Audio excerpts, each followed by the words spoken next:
Assalamualaikum Bunda, kembali lagi di channel Indonesia.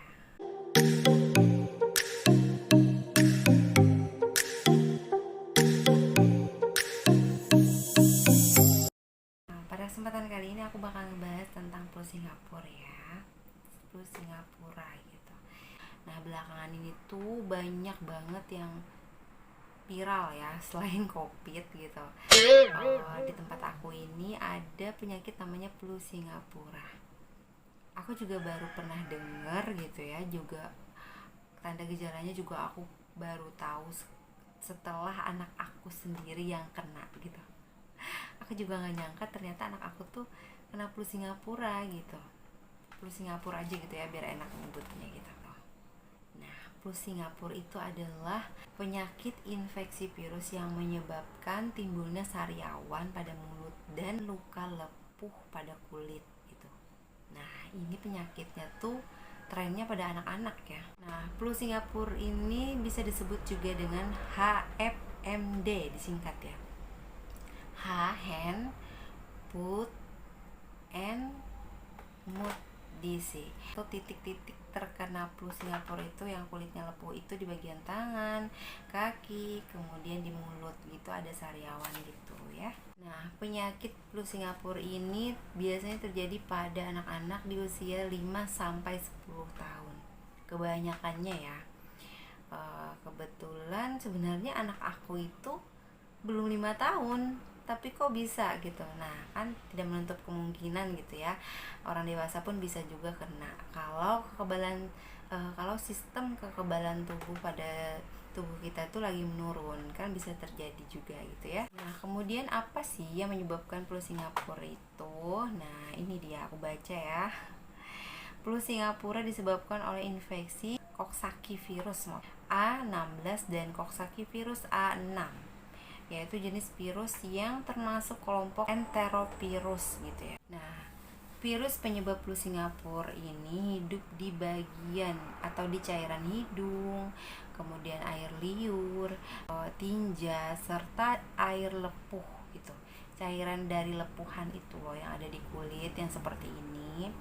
Nah, itu ya. Kalau itu pecah, dia akan menyebar dan dia akan menyebabkan menular gitu. Kemudian cara penularannya selain itu adalah dengan cara alat makan minum gitu, terus juga tidak sengaja terkena percikan air liurnya.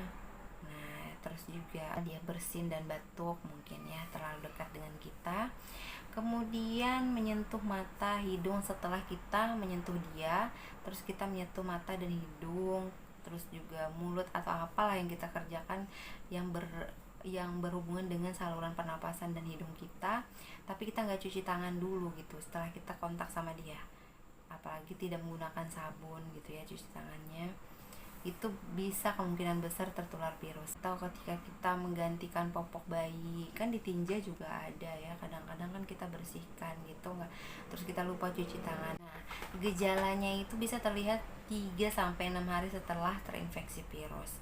Nah, jadi umumnya itu penderita akan mengalami demam atau sakit tenggorokan. Kemudian 1-2 hari setelahnya akan muncul sariawan, ruam, dan lepuh. Nah, kalau menurut pengalaman anak aku, nah jadi dia itu mengalami demam. Sebelum demam itu dia udah ada batuk-batuk gitu selama 1 minggu. Aku obatin gak sembuh-sembuh juga. Kemudian dia itu mengalami demam sekitar 2 hari. Demam itu setelah demamnya turun, nah timbullah ruam atau melepuh. Awalnya ruam-ruam merah gitu ya, terus terjadi melepuh. Pas aku periksa sariawannya nggak ada gitu, cuman bagian melepuh bagian tangan nih, kalian bisa lihat nih, ini adalah foto anak aku nih, di bagian ini melepuh ya tangan-tangannya itu. Kakinya juga ada banyak sekali cairan-cairan seperti sebenarnya mirip cacar air gitu ya.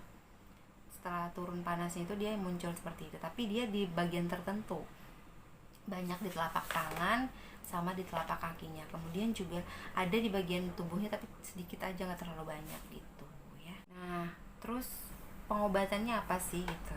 Nah, aku juga sempat konsul sama dokter ya, temen aku bilang gimana nih dok, sesuai katanya sih sesuai keluhannya aja gitu. Nah ini loh bun, jadi aku kemarin sesuai keluhannya aja, karena anak aku tuh masih batuknya pada saat itu, jadi masih aku kasih laserin madu ya, karena kebetulan dia suka banget laserin madu dan ini juga herbal. Kemudian untuk kekebalan tubuhnya dia supaya menambah gitu ya, jadi aku kasih stimuno. Untuk kulitnya aku kasih salep hidrokortison. Ini sama aja sih, ini yang paten ya, kalau ini yang dari puskesmas aku minta. Nah kemudian tetap disuruh mandi kakak bunda, karena apa, dia itu melepuhnya itu terasa gatal gitu loh ya, anak aku tuh merasa gatal, jadinya kalau nggak mandi dia tambah gatal gitu, otomatis kan. Jadi disarankan untuk mandi. Untuk mandinya bisa dipakaikan laktasid baby ya, atau banyak sih yang Cetaphil baby juga ada aku baca, tapi kebetulan di tempat aku cuma adanya laktasid baby. Selain merek ini juga ada sih ya untuk yang kulit yang sensitif gitu. Kalau masih demam kasih paracetamol sirup gitu ya, sebenarnya sesuai keluhannya aja gitu. Dan alhamdulillah sekitar 3 sampai 5 hari yang melepuh-lepuh itu, lepuhannya itu udah kering. Waktu itu pas aku udah kasih salep nih, ini udah hari ketiga ya, setelah lepuhannya itu, nah pada kering kan, memerah kayak menghitam kayak gitu. Nah jadi gitu. Nah itu ya kakak bunda ya. Oke bunda, mungkin itu aja deh pengalaman anak aku ya, yang mengalami polusi Singapura. Nah begitu cara penanganannya juga ya. Semoga aja bermanfaat ya. Sampai jumpa di video selanjutnya dan assalamualaikum.